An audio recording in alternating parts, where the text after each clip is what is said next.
Erowa. Chwadria patwa. Kare gori wane ngumu wane.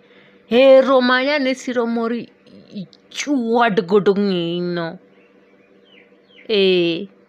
Yani jomoko kia wigi pek gi kia ni jaode manogweth maka kore. Yeah, I'm saying the more you mistreat your wife, the worse your life will be. Yeah, niko serious by that. Niko serious.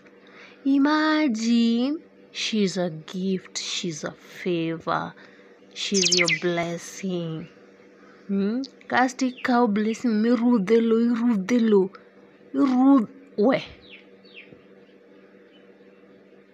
Okay?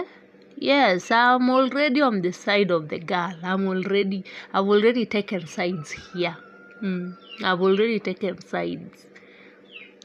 Kitambo iredh lweti kuom ng'ama yom maonge muscles kain.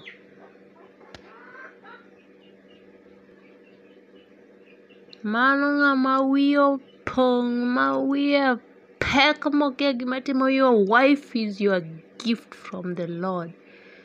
The more you mistreat your wife, the poorer your life will become. The more you mistreat your wife, the tougher.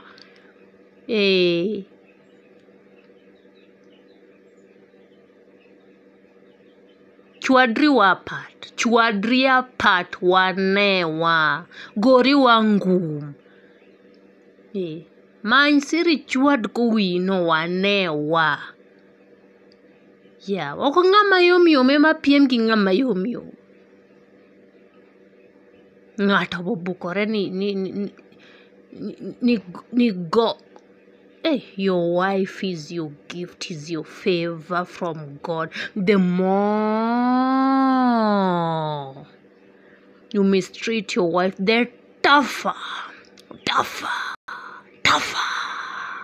your life will be. Tougher.